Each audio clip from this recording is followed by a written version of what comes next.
Admiral James Walker could not sleep. Again. He sat in his small office on Luna Base, Earth's moon, staring at his computer screen. The blue light made his old face look even older. 65 years old, with gray hair and tired eyes. He should have retired 5 years ago. But the stars still called to him, and danger was coming. Walker took a sip of his coffee, now cold. His office walls were covered with medals and pictures from his 40 years in the Earth space fleet. He had fought in 3 small wars and helped make peace with 2 alien groups. But this new threat was different. The Meridian Collective was moving ships to the edge of human space. These tall, 4-armed aliens had been unfriendly since first contact 30 years ago. They believed they were better than all other life forms. Now, reports showed they were preparing for something big. "Computer, show me the defense plans again," Walker said, rubbing his eyes. The screen filled with maps showing human colonies across 12 star systems. Earth had spread out over the last 300 years, building homes on over 20 planets. But their ships and weapons were spread thin. Walker knew the truth that many admirals wouldn't say out loud. If the Meridians attacked with full force, humanity would lose. A small message appeared on his screen. It was from his old friend, Dr. Tom Lewis, who worked in the military archives. "Jim, found something strange in the old files. Come see me when you can. Might be important." Walker stood up, his back cracking. He needed a break anyway. The archives were deep under the lunar surface, protected from radiation and attacks. Walker walked through the quiet halls, nodding to the few people working at this late hour. Dr. Lewis was a round man with thick glasses and a big smile.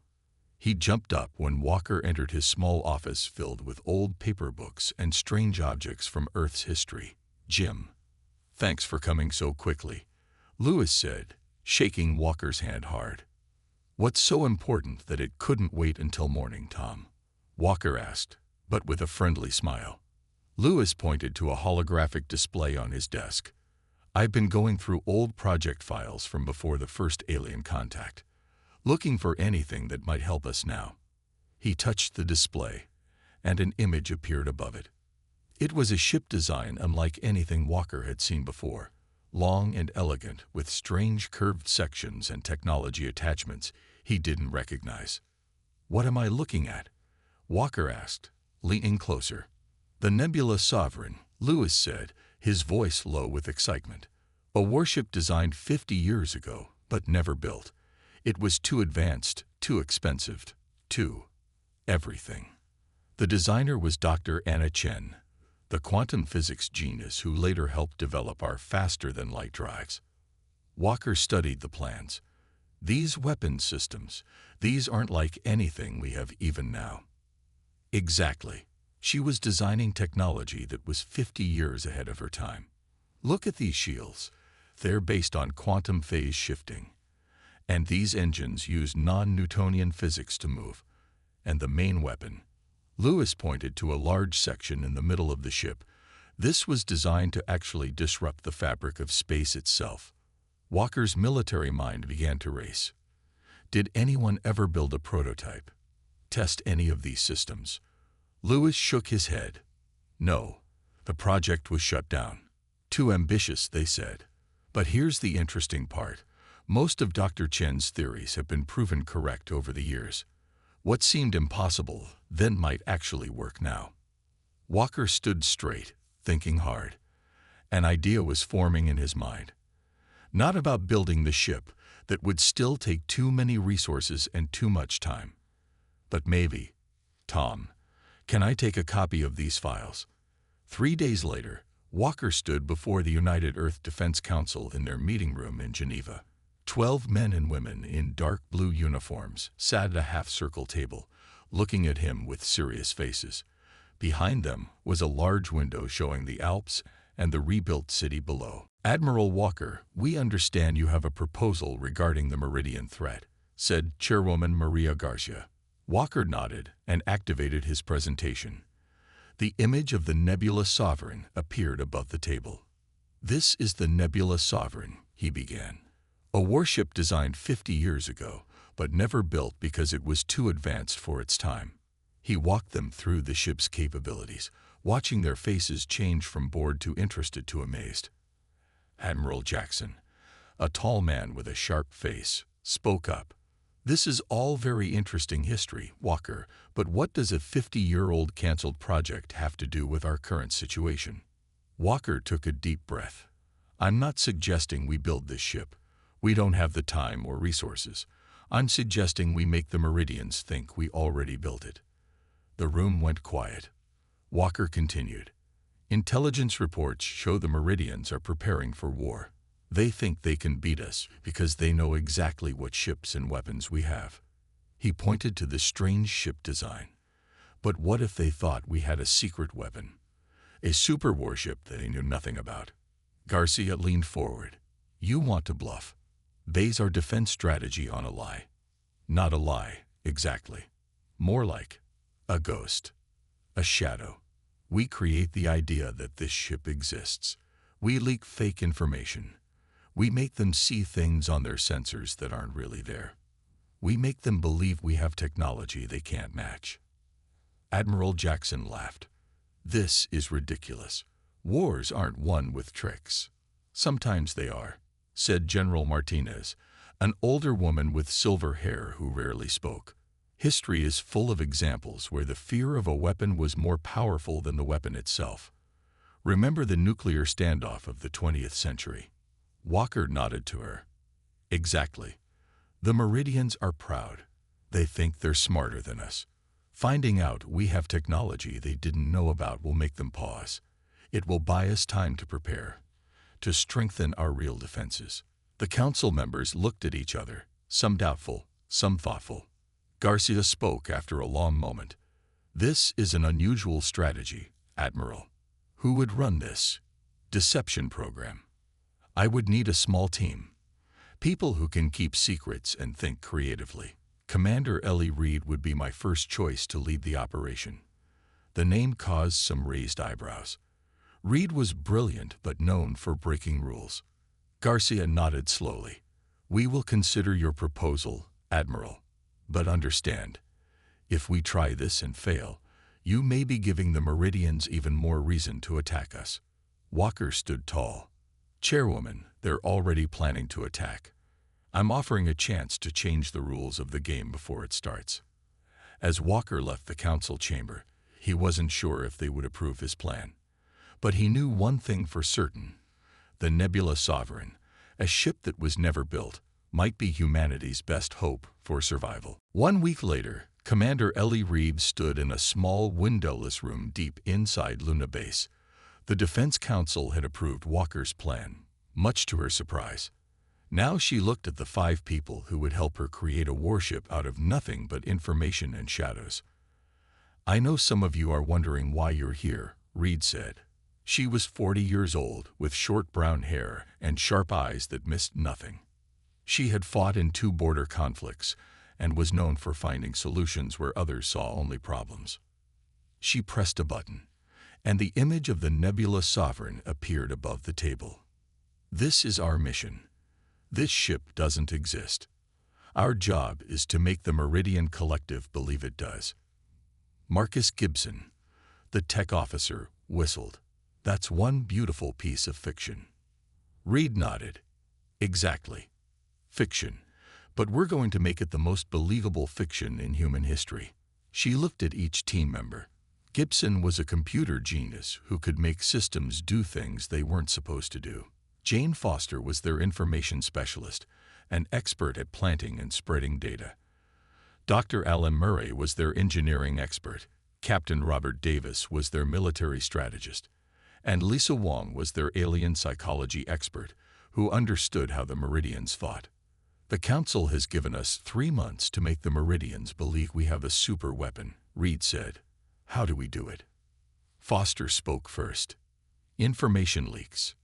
Not big ones, small ones, in different places. A supply order here, a crew transfer there. Make it look like we're trying to hide something but doing a bad job." Wong nodded. "The Meridians value intelligence gathering. They'll feel smart finding these secrets And what people discover themselves, they believe more than what they're told directly. Gibson raised his hand. I can create sensor ghosts, fake readings that will show up on long-range scans, just for a moment, then disappear, like the ship is using some kind of advanced cloaking technology. Good, Reed said. What else? Dr. Murray opened his tablet. We need to make them think this technology is real. I can prepare detailed but incomplete technical documents about the quantum shielding and space disruption weapons. If they get stolen by Meridian spies, their scientists will analyze them. Will they believe it? Davis asked. Murray smiled.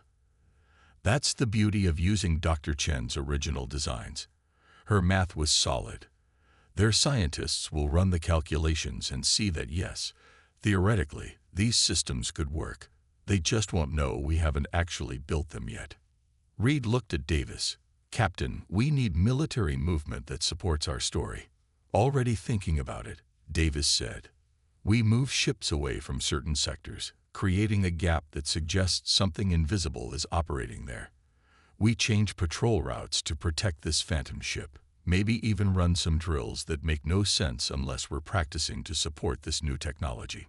Reed nodded, impressed with how quickly the team was thinking. Good. Very good. Now, let's get started. We have a warship to build, even if it's made of nothing but lies and shadows. 1 month later, Reed sat in Admiral Walker's office, giving her progress report. The first phase is complete, she said. Foster has leaked information through 7 different channels. Gibson has created sensor ghosts that appeared on Meridian border stations 3 times.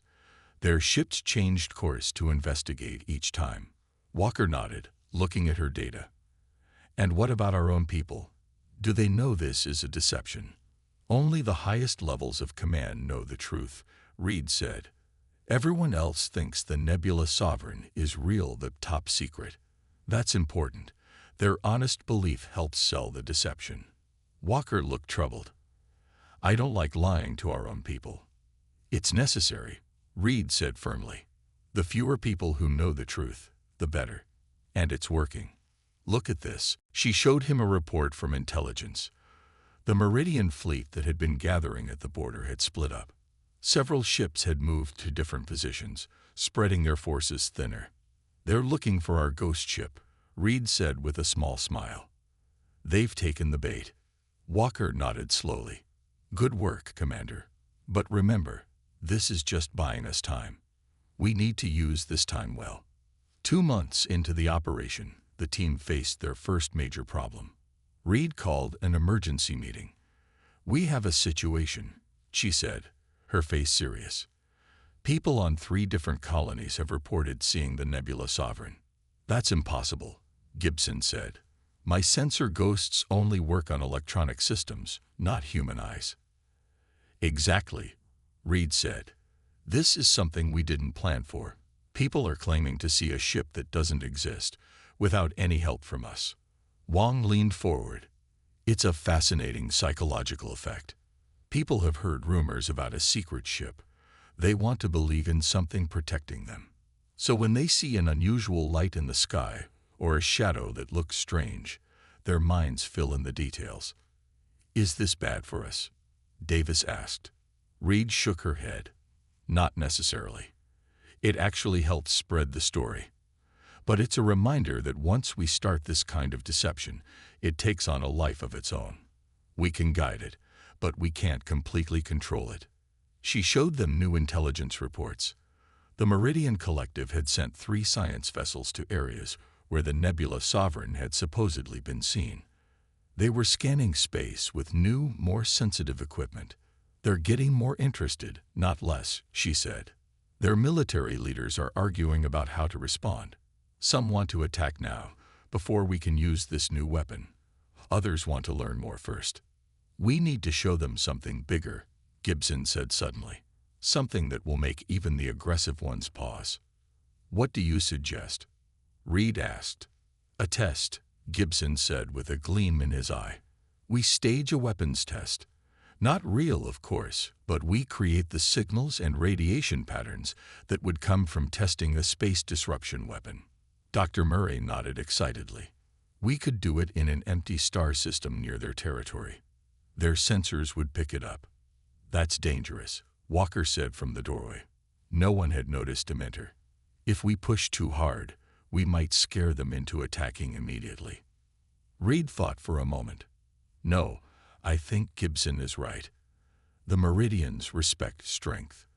Right now, they're curious but not yet afraid. We need to move them from curiosity to caution. She looked at Walker. Admiral, we need permission to proceed with a fake weapons test. Walker looked at each of their faces, then slowly nodded. Do it, but be careful. We're walking a very fine line between deterrence and provocation. As the team left to prepare, Reed stayed behind with Walker. Sir, there's something else you should know, she said quietly. Some of our own military leaders are asking questions about the Nebula Sovereign. They want to know why they haven't been briefed on such an important weapon. Walker sighed. I was afraid of this. Our deception is working too well. Now we have to lie to our own commanders. Yes, sir, Reed said. And I'm worried about what happens when the truth eventually comes out. Walker looked old and tired. One problem at a time, Commander. First, let's make sure there's a human race left to be angry with us for lying to them. The fake weapons test worked better than anyone expected. The Meridian Collective pulled their ships back from the border. For almost 6 months, an uneasy peace held. Reed's team continued their deception, creating occasional sightings and mysterious signals to maintain the illusion of the Nebula Sovereign. Admiral Walker was in his office when the emergency alert sounded. He grabbed his tablet and read the message with growing horror. The Meridians had launched a surprise attack on New Horizon, humanity's most distant colony with over 50,000 people. Walker rushed to the command center. Large screens showed the attack in progress. 8 Meridian warships were firing on the colony's small defense station. The station was already heavily damaged. Get me Commander Reed, Walker ordered. Minutes later, Reed arrived, her face pale as she looked at the screens. They're calling our bluff, she said quietly. Where are our nearest ships? Walker asked. Captain Davis, who had joined Reed's team full-time, checked the tactical display. The Jackson Battle Group is 3 days away at maximum speed, but they only have 4 ships. They'd be outnumbered. The Defense Council joined by video link, their faces grim. Admiral Walker, where is the Nebula Sovereign? Asked Chairwoman Garcia. Can it reach New Horizon? Walker and Reed exchanged a look. Now came the moment they had feared, telling the truth. Madam Chairwoman, Walker said, there is no Nebula Sovereign. It was a deception strategy to bias time against the Meridian threat. Silence fell over the command center. The council members' faces showed shock, then anger. You lie to us, Admiral Jackson said, his voice hard. No, sir, Walker replied. The council approved the deception plan, but only a few knew the full truth. This is not the time to place blame, Garcia said, though her voice was cold. We need to focus on New Horizon. Those people need help. We have to evacuate them, Walker said. We don't have the forces to defend the colony. Reed had been quiet, staring at the tactical displays. Suddenly she straightened. Maybe we do. Everyone turned to look at her. What do you mean, Commander? Garcia asked. The Dauntless, Reed said. The experimental cruiser at the Jupiter shipyard. It's undergoing final testing of its new engines and weapon systems. It's not ready for combat, Davis objected. Half its systems are still being calibrated. But it's the fastest ship we have, Reed insisted. And with some adjustments, we could make it look like. She paused, then continued. We could make it look like the Nebula Sovereign. Walker understood immediately. You want to continue the bluff. Right to their faces. Yes, Reed said. The Meridians have never seen the Nebula Sovereign. They have only heard about it and detected strange readings. If we can make the Dauntless mimic some of the sensor signatures Gibson created. Walker turned to Gibson, who had just entered the command center. Can it be done? Gibson ran his hand through his messy hair. Maybe. The Dauntless has the new quantum communication array. I could reprogram it to broadcast energy patterns similar to what we created for our fake weapons test. It would be extremely dangerous, Davis warned. The Dauntless has a skeleton crew for testing. It's not ready for battle. I'll take it, Reed said firmly. I started this deception. I should be the one to see it through. Walker looked at her for a long moment, then nodded. I'll authorize it, he said, turning to the council. Unless you object. Garcia spoke after a pause. Do it. Save those people if you can, Commander Reed. 48 hours later, Reed stood on the bridge of the Dauntless as it raced toward New Horizon. The ship vibrated around her, its engines pushed beyond safe limits. Gibson had worked nonstop to modify the ship's systems. Using schematics from the Nebula Sovereign design, he had reprogrammed the communication array to broadcast energy signatures that matched their fake superweapon. This is crazy, said Captain Michael Jones, the Dauntless's regular commander. He had insisted on keeping command of his ship, even on this desperate mission. The structural integrity field is already at 87% capacity. We can't maintain this speed much longer. We only need to hold it until we reach New Horizon, Reed said. How much longer? 3 hours, Jones replied. If we don't shake apart first. Reed looked around the bridge. The crew was a mix of the ship's regular test crew and volunteers from Reed's team. Dr. Murray was working with the engineering crew. Foster was managing communications. Gibson was monitoring his modified systems. Status of the colony? Reed asked. Foster checked her console. Still under attack. The defense station is destroyed. The Meridians are targeting surface installations now. They've begun landing troops. Reed felt sick. They were too late to prevent the attack, but maybe they could still evacuate survivors. Status of our deception package, she asked Gibson. Ready, he replied. When I activate it, we'll broadcast energy signatures that match what we created for the Nebula Sovereign. But what? It will strain our power systems. We might lose shields or weapons at a critical moment. Reed nodded. Understood. We'll have to time it perfectly. As they approached New Horizon, they could see the devastation. Parts of the main settlement were burning.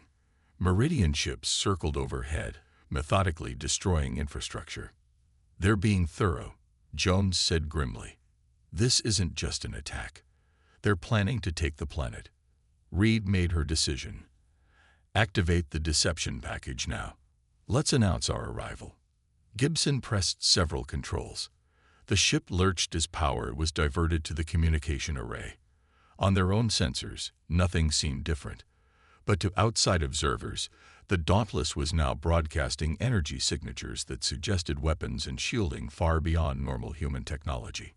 Open a channel to all ships, Reed ordered, and to the colony. When the channel was open, Reed spoke clearly. This is Commander Ellie Reed of the Earth vessel Nebula Sovereign.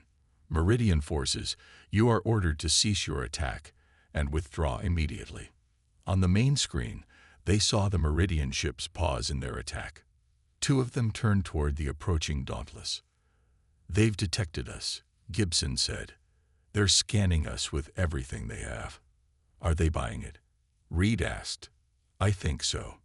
Their scan patterns show they're focusing on the energy signatures we're broadcasting, not our actual hull configuration. One of the Meridian ships broke away from the planet and moved toward them, weapons charging. They're testing us, Jones said. Reed looked at Gibson.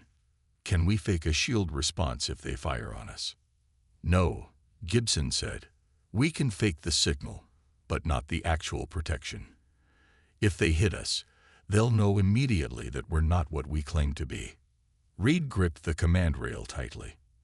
Their bluff was about to be called, with 50 lives on the bridge and thousands more on the planet hanging in the balance. Evasive maneuvers, she ordered. And target their weapon systems.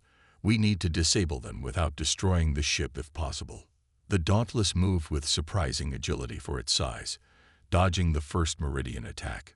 Their return fire struck the alien ship's forward weapons array, disabling it. The other Meridian ships were now moving away from the colony, forming a battle line to face the new threat. "It's working," Jones said. "They're focusing on us, not the colony." "Begin evacuation procedures," Reed ordered. "Get shuttles to the surface while we keep the Meridians busy." As the battle began in earnest, Reed knew they couldn't win against 7 Meridian warships, but they didn't need to win. They just needed to last long enough to get the colonists to safety. The Dauntless shook violently as the first direct hit struck their hull. "Shields down to 42%, reported the tactical officer. "Another hit like that, and we're in serious trouble." Reed looked at the tactical display. The Meridians were being cautious, probably still unsure if they were really facing the legendary superweapon. "Use that uncertainty," she told Jones. "Make them think we're holding back our true power." Jones nodded, understanding. He ordered a series of complex maneuvers, making it look like they were positioning for some special attack rather than just trying to survive. "First evacuation shuttles are away," Foster reported. "Estimated time to complete evacuation, 2 hours." Reed looked at the damaged ship around her and the determined faces of her crew. "Then we give them 2 hours," she said. "Whatever it takes." The battle for New Horizon lasted 3 hours. The Dauntless moved like a wounded animal, taking hits but somehow staying alive. Reed and her crew fought with everything they had, using the ship's speed and Gibson's fake energy signatures to confuse the Meridians. In the end, they managed to evacuate over 40,000 colonists. But the cost was terrible. The Dauntless was hit so badly that they had to abandon ship. Reed, Gibson, and half the crew escaped in the last shuttle. Captain Jones stayed behind to make sure everyone got off, giving his life to save others.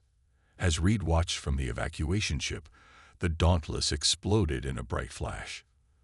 The Meridians had destroyed it, and with it, the myth of the Nebula Sovereign. 1 week later, Reed stood in the Defense Council chamber, her arm in a sling and burns still healing on her face. The mood was grim. "The Meridians now know the truth," Chairwoman Garcia said. "There is no super weapon. Our deception has failed." "Yes, Mom," Reed replied. "But we saved 40,000 people." "And now the Meridians are attacking 3 more border systems," Admiral Jackson said angrily. "They feel we tricked them, made them look foolish. They're fighting with more hatred than before." Reed couldn't argue with that. Reports showed the Meridian Collective was pushing deeper into human space. Their ships attacked without mercy, and they refused all attempts to communicate. "Where is Admiral Walker?" Reed asked, noticing his empty seat. "He resigned his position," Garcia said. "He's gone to the Mars Research Station. The failure of his deception plan. He took it personally." Reed felt a stab of guilt. Walker had been her mentor. He had trusted her to make the deception work, and now he was gone, and humanity was losing the war. "What are your orders for me, Madam Chairwoman?" Reed asked. Garcia looked at her for a long moment. "You're being promoted to Admiral.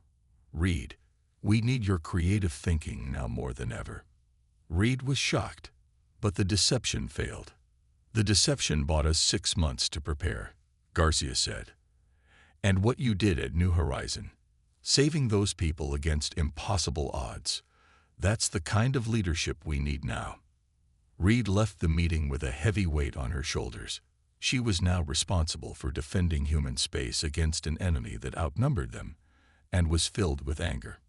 It seemed impossible. 2 weeks later, Reed was working late in her new office when a message arrived.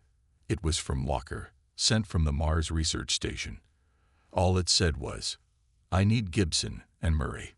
Urgent." Reed was confused. Why would Walker need the tech officer and the engineer? But she trusted him.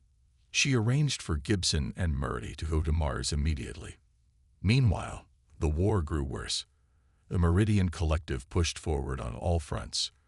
Reed did what she could, moving ships to defend the most important planets, ordering evacuations of others. But it wasn't enough.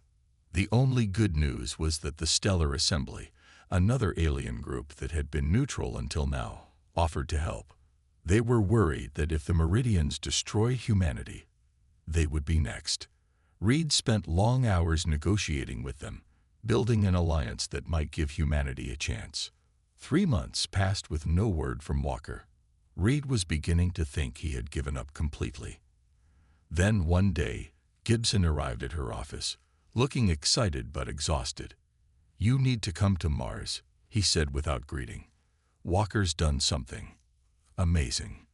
2 days later, Reed stood in a large hangar on Mars, staring in disbelief at what Walker and his team had created. Before her were 30 ships of different sizes, from small fighters to medium cruisers. They looked ordinary from the outside, but Gibson explained that each one had been modified with technology from the Nebula Sovereign design. "We couldn't build one ship with all the systems," Walker explained, looking older but with new energy in his eyes. "No one could. The power requirements are too high, the systems too complex to work together. But we realized we could take individual systems and adapt them to existing ships." He pointed to a group of fighters. "Those have the quantum shielding, but only that. Those cruisers over there have the non-Newtonian drives, but normal weapons. And those 3 ships have modified versions of the space disruption weapon." "You actually built the technology?" Reed asked, amazed. "I thought it was theoretical." "It was," Dr. Murray said proudly. "But we've had 50 years of progress since Dr. Chen designed these systems, and we had her original math, which was solid. We just needed to find new ways to apply it."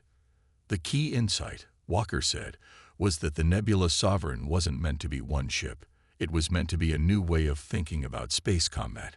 These ships work together, each one covering for the weaknesses of the others." Reed walked among the modified ships, touching their hulls. "How did you do all this in just 3 months?" "We didn't start from scratch," Gibson explained. "We used ships that were already in for repairs or upgrades. And we had help." He pointed to a group of aliens working on one of the ships. They were tall and thin with gray skin, members of the Stellar Assembly. "They provided some key materials we couldn't make ourselves," Walker said. "When they saw what we were trying to do, they sent their best engineers to help." Reed turned to Walker, hope growing inside her for the first time in months. "Will it work? Can these ships make a difference?" Walker nodded slowly. "In battle? No, not if we fight conventionally. But I have a plan. A way to use these ships that the Meridians won't expect." He led Reed to a small office where a star map showed human and Meridian positions. A large Meridian fleet was gathering near Alpha Centauri, preparing for what looked like a final push toward Earth. "They're bringing everything they have for one big attack," Walker said. "And we're going to let them come." "Let them?" Reed asked, alarmed. "Yes," Walker said with a determined smile. "Because for the first time, we actually have a weapon they don't understand. Not a fake one, not a bluff. Something real." Reed looked back at the ships in the hangar. "The Nebula Sovereign," she whispered. "Not one ship," Walker corrected, "but many ships working as one." The idea of the Nebula Sovereign made real, just not in the way anyone expected. "What do you need from me?" Reed asked. "I need you to convince the Defense Council to commit everything to one battle," Walker said. "And I need you to command our main fleet while I lead this special group." Reed took a deep breath. It was a huge risk. If they lost this battle, Earth would be defenseless. But they were losing the warship by ship anyway. "I'll do it," she said. "When do we start?" "We're ready now," Walker replied. "The ships are prepared. The crews are trained. We just need to set the trap and wait for the Meridians to spring it." Reed nodded, hope and fear mixing inside her. The war had begun with a deception. A warship that was never built. Now it would end with something different. A warship concept that had become real in the most unexpected way. "Let's finish this," she said. The space around Alpha Centauri was quiet, but it would not stay that way for long. The combined human and stellar assembly fleet waited in formation. Over 200 ships faced the direction where the Meridian Armada would soon appear. Admiral Reed stood on the bridge of the flagship Guardian, looking at the tactical display. The main fleet was arranged in a standard defense pattern, but behind them, hidden in the shadow of a large moon, waited Walker's 30 special ships. "Any word from Admiral Walker?" Reed asked her communications officer. "Yes, Mom. All ships are in position and ready." Reed nodded. The plan was risky. Everything depended on timing and on the Meridians reacting exactly as they expected. If anything went wrong, this could be humanity's last battle. The sensor officer suddenly straightened in his chair. Multiple jump signatures detected. Meridian fleet incoming. On the main screen, space seemed to ripple and tear. One by one, Meridian warships appeared. First 10, then 50, then over 300. It was the largest enemy fleet anyone had ever seen. "They brought everything," Reed said quietly. "Just as we hoped." The Meridian ships moved into attack formation. At their center was a massive vessel, almost twice the size of any ship they had used before, the Meridian Command Ship. "Open a channel to the enemy fleet," Reed ordered. When the channel was ready, Reed spoke clearly. "This is Admiral Ellie Reed of the United Earth Defense Force. You have entered protected space. Withdraw immediately." There was a pause, then the screen showed a Meridian commander. They were tall with 4 arms and gray-blue skin. Their eyes were large and dark. "Admiral Reed," the Meridian said in a rough translation, "I am High Commander Farrell. We have come to end this war. Surrender your colonies and we will allow your species to live on your own world." "We cannot accept those terms," Reed replied. The Meridian made a gesture that might have been a shrug. "Then you will be destroyed. Your deception with the phantom weapon has failed. We know your true strength now." Reed allowed herself a small smile. "Do you?"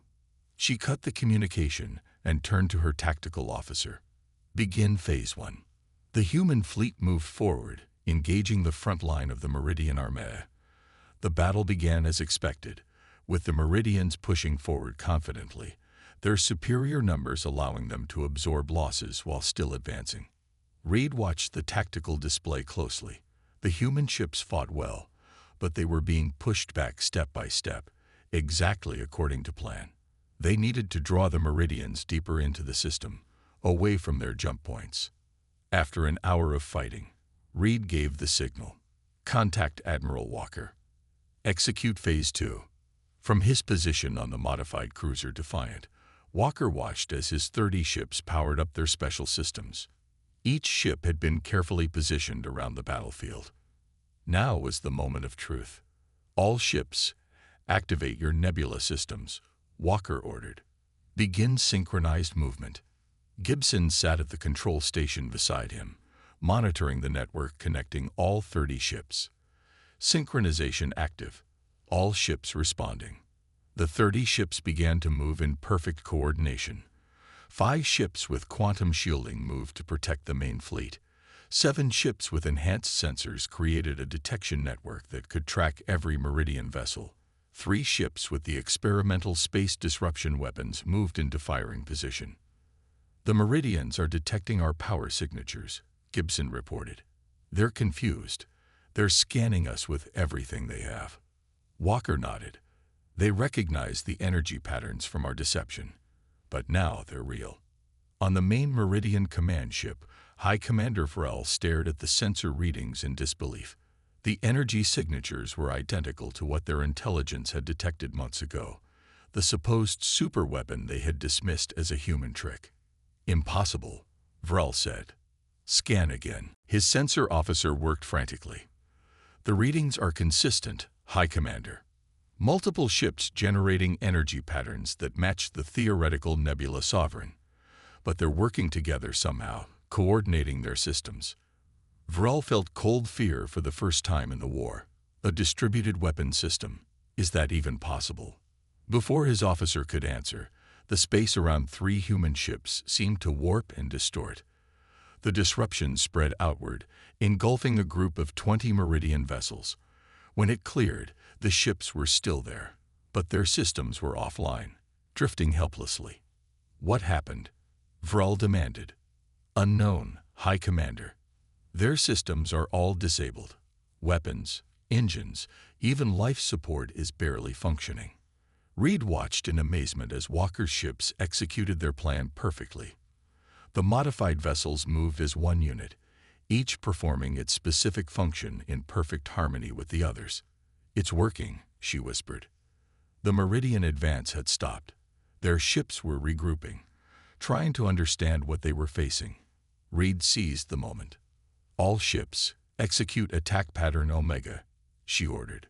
"Focus on their command ship." The human and stellar assembly fleets surged forward, while Walker's ships provided support. Ships with quantum shielding absorbed enemy fire. Ships with enhanced sensors identified weak points in Meridian vessels. And the 3 ships with space disruption weapons created zones of disabled enemy ships. The Meridians fought back hard, but their coordinated attack had been broken.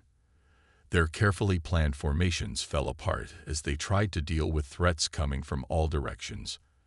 At the center of it all was the Meridian command ship, now surrounded by advancing human vessels. Its powerful weapons kept Reed's ships at bay, but it could not escape. "Admiral Walker, we need to take out their command ship," Reed said over the secure channel. "Understood," Walker replied. "Moving into position now." Walker directed his 3 ships with space disruption weapons to converge on the Meridian command ship. It was a dangerous move. They would be exposed to heavy fire. "We need to time this perfectly," Walker told Gibson. "All 3 disruption fields need to hit simultaneously." Gibson nodded, his fingers flying over the controls. "Synchronizing now. Fields will converge in 10 seconds." The 3 ships moved into final position, taking heavy damage from the command ship's weapons. One lost its engines, drifting on momentum alone. Another had its hull breached, atmosphere venting into space. 5 seconds. Gibson counted. 4, 3, 2, 1. Now. The space around the Meridian command ship twisted and warped as 3 disruption fields hit it at once. For a moment, nothing seemed to happen. Then, system by system, the massive vessel went dark. Its weapons fell silent. Its engines died. High Commander Vrel watched in helpless anger as his ship's systems failed around him. Emergency lights cast red shadows across the bridge. His officers looked to him for orders, but there were none to give. Vrel opened a channel to the human fleet. "Admiral Reed," he said, his voice tight with controlled rage. "It seems we underestimated you. Again." "Yes," Reed replied simply. "You did." "The Nebula Sovereign," Vrel said. "It was real after all." "In a way," Reed said. "Not as one ship, but as an idea. Sometimes the most powerful weapons aren't the ones you build, but the ones you imagine, and then find new ways to make real." Vrel was silent for a long moment. "What are your terms?" 1 month later, Reed and Walker stood on the observation deck of the space station orbiting Earth. Below them, the blue planet turned peacefully. "The peace negotiations are going well," Reed said. "The Meridians are actually keeping their word." Walker nodded. "They respect strength and creativity. We showed them both." Reed looked at her old mentor. "You know what's funny? In the end, we won because of a warship that was never built. Yet it fought the decisive battle of the war," Walker finished with a smile. They watched as ships moved below them, human, stellar assembly, and even a few Meridian vessels on diplomatic missions. "What will happen to the modified ships?" Reed asked. "Some of the technology will be studied and improved," Walker said. "Some will be shared with the stellar assembly as part of our alliance, but the full set of systems will never be combined into one ship." "Why not?" "We know it's possible now." Walker shook his head. "Because some ideas are more powerful when they're shared than when they're concentrated. The Nebula Sovereign was never meant to be one ship. It was meant to be many ships working together, just like many worlds." many species working together. Reed smiled. A nice thought to build a future on. Yes, Walker agreed, looking out at the stars. A future where the most powerful weapons aren't the ones we build, but the ones we imagine, and then find better ways to use.